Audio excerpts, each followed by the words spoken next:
Hi, I'm Emma. Thank you for watching. You're watching my video blog, Source Sister. Today I want to come up with a response or speak about how I view the situation that's happening right now with all the women all over the world saying "Me too." I was really struck by this actually a couple of days ago when I turned on my computer and I opened my Facebook feed and I saw so many women that I know admitting to having been the subject or rather object of sexual harassment or abuse, rape, violation, disrespect, dishonouring at the hands of men. And I felt tingles all over my body when I saw this, and I also felt a really deep sense of joy, tears of joy, and so I wanted to explain why I had this response and just go quite deep with this into the level of what's going on in our universal sexuality and the relations between the feminine and masculine. So, like so many other women that are speaking up now, I also have been a victim of sexual harassment, of violation, of rape, and it's something that I had to do an awful lot of work on myself. I lost my virginity by being raped when I was 15. I repressed it for over 10 years and was very, very sick. And my healing in large part was to really go into that experience and work through it and heal myself, forgive the perpetrator, and to become a whole sexual being again. It's been a long journey, but I really feel like I've learned a lot, and so I'm in the position to share.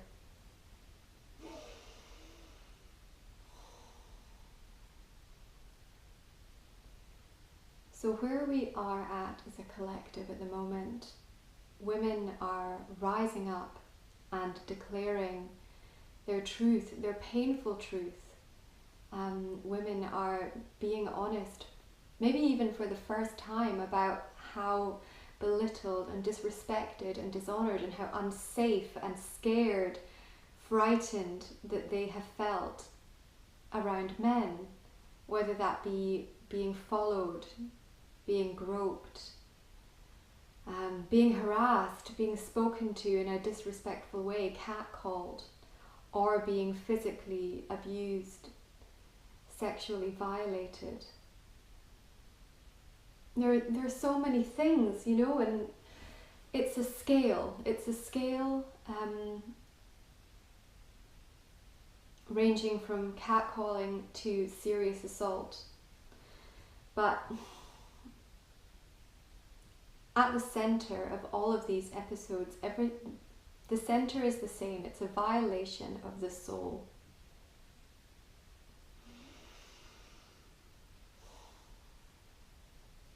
So whether we are speaking to someone in a disrespectful manner or we are harming them physically, we are violating their soul.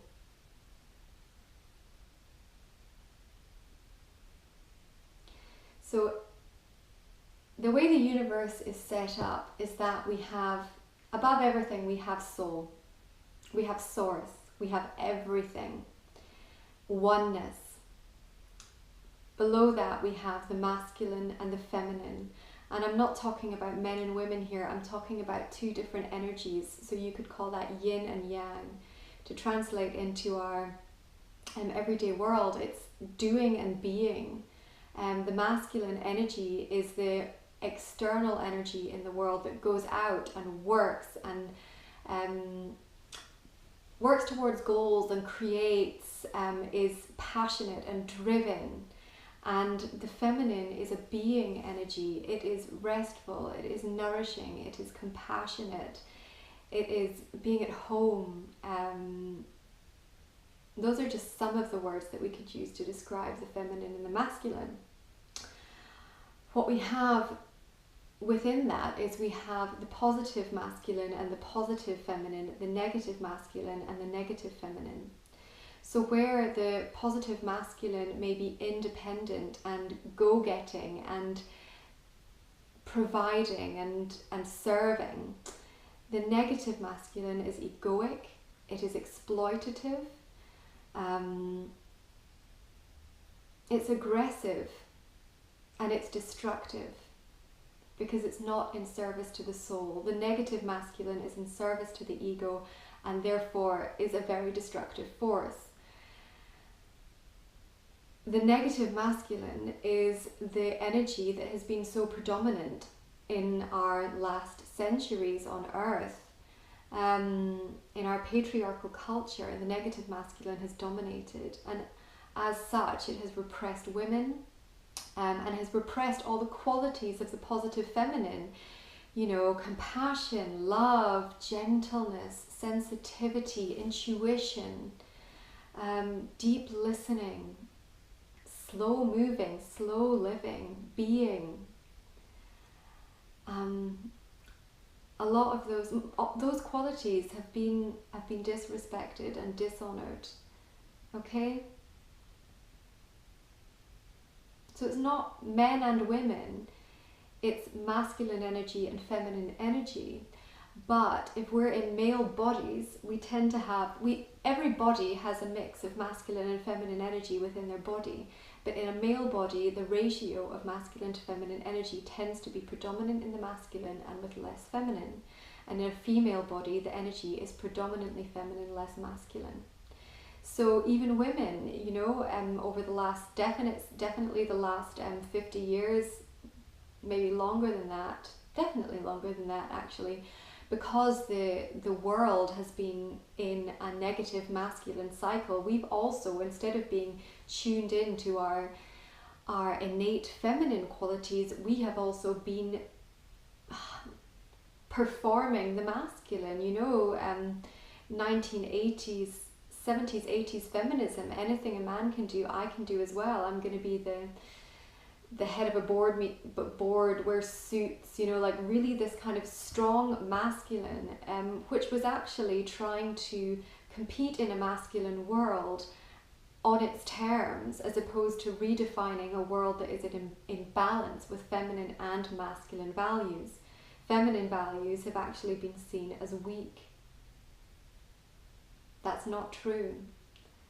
Some of the strongest qualities are sensitivity, vulnerability, compassion, love, nurturance, and being, resting, being present, listening. The reason that our planet is in the state it is in today is because we've been constantly moving, taking, and basically getting to a point where we've exhausted the planet, and it's in a lot of pain. So the planet we can equate with the feminine. The masculine is spirit, it has no form. The feminine is the soul and body, it has form. Looking at the state of our world today, we can see that the world has been disrespected and dishonored, as has the female body, and the soul has been ignored.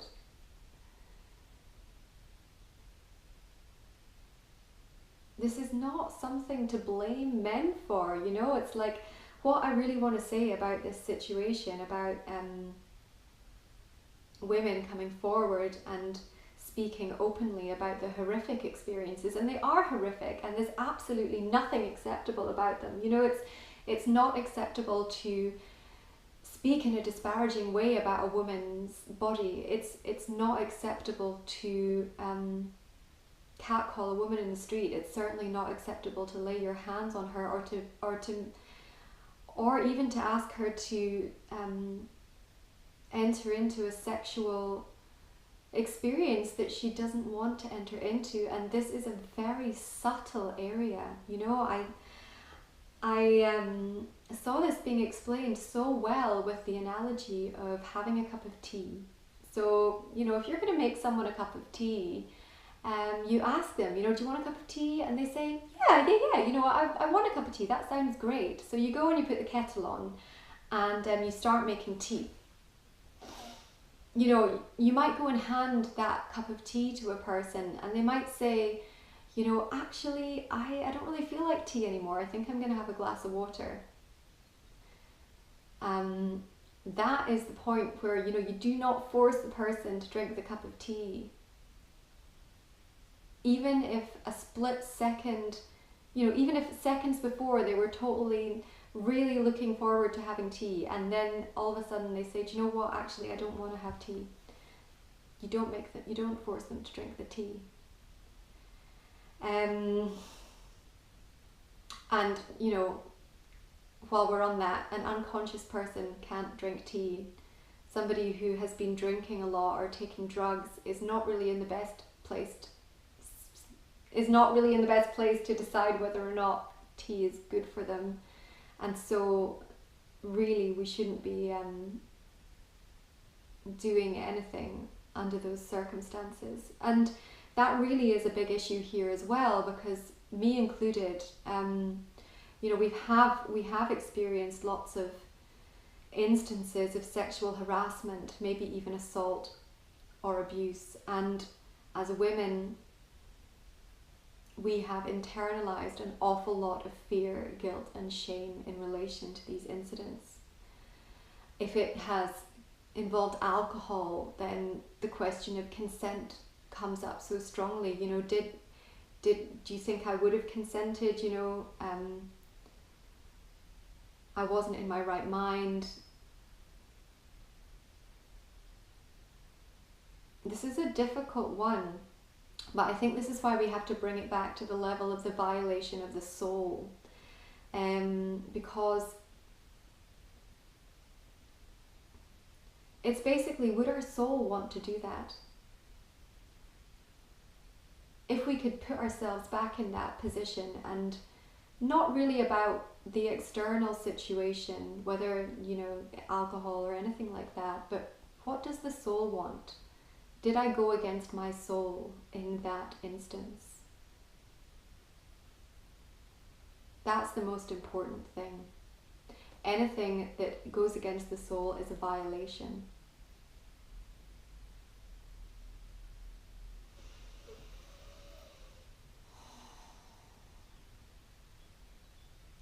So a really big step in this sharing of all these situations is for women to really let go of any fear, guilt or shame that they harbor in relation to these incidents.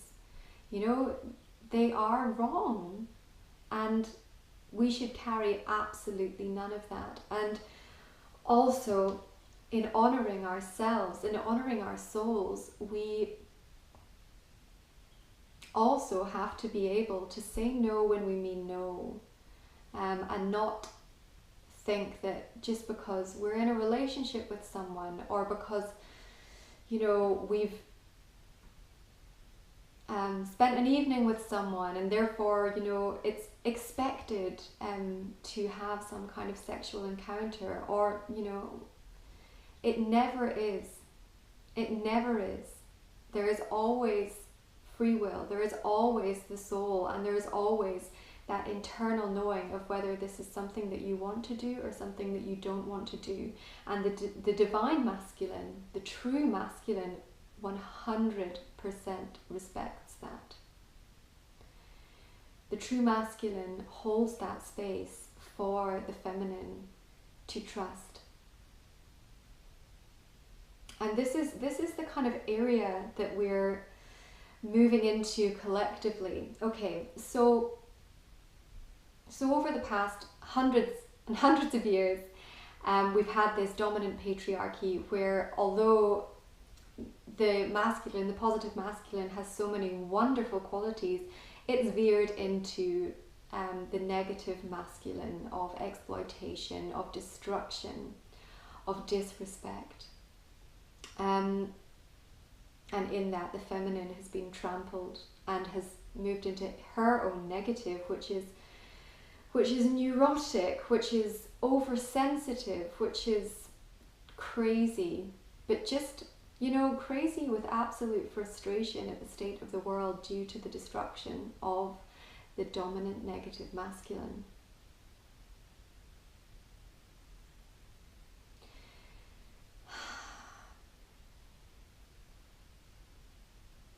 This rise of the feminine is a reclamation of self-respect. It really is saying, this is not acceptable. And it's, I've lost it a little bit. Yeah. It's not acceptable. And in that, the feminine reclaims her own sovereignty, her own honor as a divine soul. Okay? Now, the masculine, in relation to that, has to honor the feminine and then honor himself. This is really difficult, with this situation, with all these women coming forward and verbalizing all the horrific acts that they have been subjected to and have been objectified in at the hands of men, really puts men in this difficult position. It places the shame, fear and guilt into the male camp, because it really is a situation to feel shame and to feel guilt, not guilt, but these emotions have to be felt, okay? But it's on a collective level. If you go back in someone's life, so somebody commits an act of an inappropriate act, whether that be speaking disrespectfully to a woman or about a woman to other men, or is actually a violation of that woman, whether it's verbally or physically, mentally, emotionally abusive relationships are among the most damaging things. Like many women, I've also experienced that. But these acts, they can seem incredibly evil. The word evil can come in there. But what I want to say very strongly is that there is no evil. At the center, on the universal level, there is no evil. There is what there is there is a scale of going against the soul. So we can go really, really against the grain of the soul and do some horrific things. Or we can absolutely align ourselves with it and act in purity, innocence, honor, and divinity.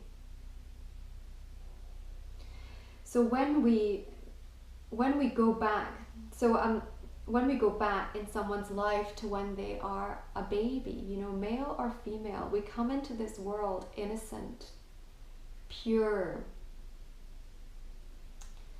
and we are brought into this world where things are so skewed and we have experiences ourselves. Maybe that's abuse, maybe it's just a lack of unconditional love.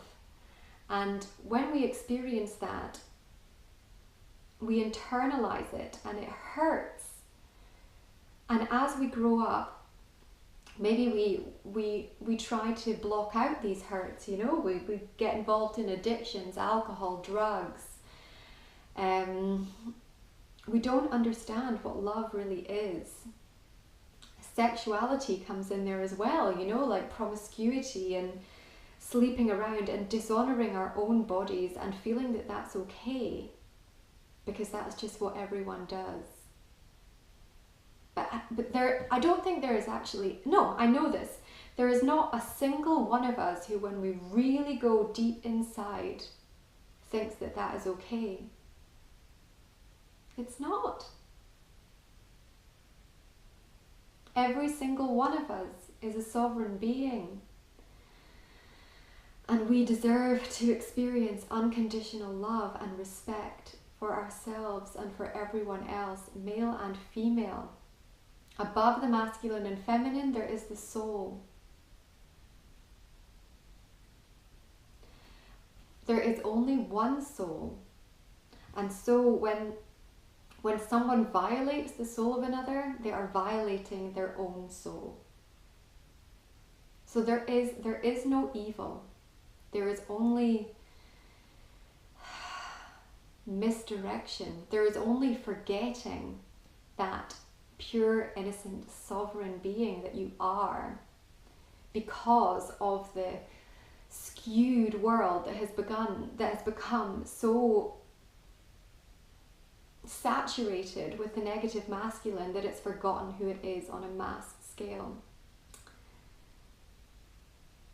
This is why what's happening right now is so incredibly powerful, because it shows that we're shifting. It shows that we are coming back into balance, the divine feminine retaking its own place of sovereignty and the divine masculine rising to meet it. So rather than this being another situation, like a kind of feminist situation where there's man bashing, what this actually is a wake-up call for all the men on this planet to say, do you know what, this is unacceptable. When in my life have I treated women in a way that is violating the soul? And that could be speaking disrespectfully about a woman's body to my friends, or it could be very simple, or it could be a bit more serious than that. But really, this is a call for everyone to go into themselves and be very honest about situations where that has happened, where they have disrespected the soul of others, and when they have disrespected their own soul. There is no differentiation, and to heal that. Okay? So if we heal on the level of the soul, which we can do internally by really going inside and working through it ourselves, then that heals the level of the collective. You know, we can speak out about that. We can maybe there are people in our lives that we do need to apologize to. I have made a few apologies of that sort myself, and I've done many more on the soul level, and I've also forgiven a lot of people. Yeah, and I mean it. Have really forgiven a lot of people. Some it takes more than others, due to where that is on the scale, you know, the scale of levels of soul violation. But yeah, forgiveness. So where we are with the feminine and masculine is that the feminine is reclaiming her power and sovereignty, releasing any fear, guilt and shame in relation to the experiences she has had. And the anger is rising to the surface because the anger has to come up in order to be purified, okay? It's like a wound, and the pus has to come out of the wound. But once the pus is out of the wound, it's clear and it's healed, and it can be cleansed, and then it can really properly heal. It's painful and difficult to look at when this happens, but it is a really huge part of healing. The masculine, and many men, you know, the healing there is to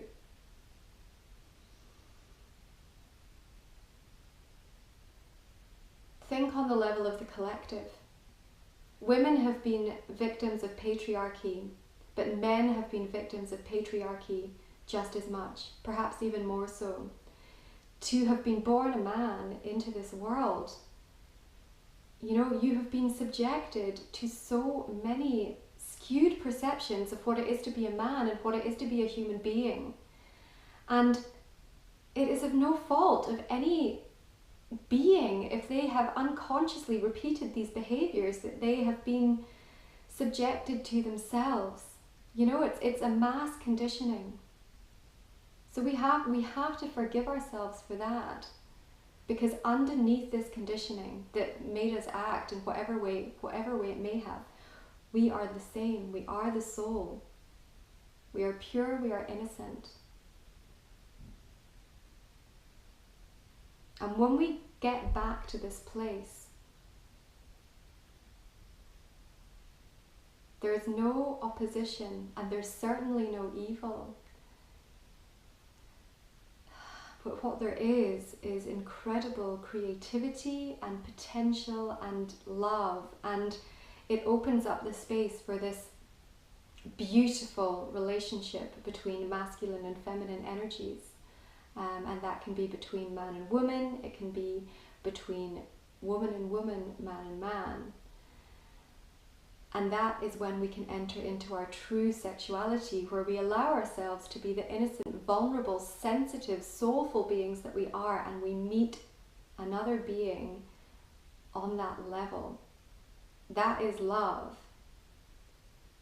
And that's what we are here to experience in our romantic and sexual relationships, and in every relationship we have with another human being is a sovereign relationship of deep respect and honouring of the soul in ourselves and in the other, because we are one and the same.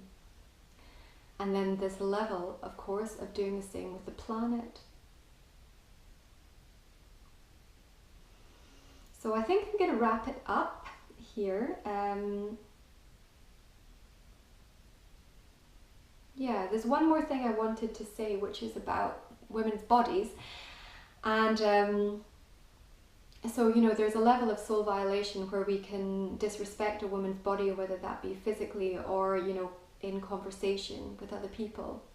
But it is true to say that the female form is incredible. You know, women are goddesses just as men are gods, and it is part of the masculine feminine, the divine masculine and feminine dynamic for the masculine to worship the female form, to worship the feminine. But that's the key word, it's worship. When we worship something, we completely honor it and respect it, and we treat it as the divinity that it is. There's no denigration in there. There's only celebration. There's probably a million other things I would like to say. I'm really new to making videos, but I look forward to making many more, and I hope that you will check them out. Source Sister is my YouTube channel. Yeah. But I'm really excited about this development. I'm so excited that this healing is happening on a collective level, because it shows just how far we've come and how we're moving into this beautiful space where the feminine is going to be respected and honoured and worshipped, and the masculine is going to be equally respected and honoured and worshipped in return, and trusted. So because of everything that's happened, this is a process of regaining trust. The masculine has to prove that he is trustworthy to the feminine, because she's been through an awful lot, you know? And we're going to go back and forth. We're going to have little slip-ups, and we'll notice it in our own relationships, and we'll notice it on the collective level. But for us as women, if we can always go back to that soul level where there is only light, then we can really learn to trust the masculine again, because he's really rising as well, and he is starting to do his very best, and it's beautiful. So thank you very much for watching, and I look forward to sharing many more videos. Let me know what you think. Okay, thank you.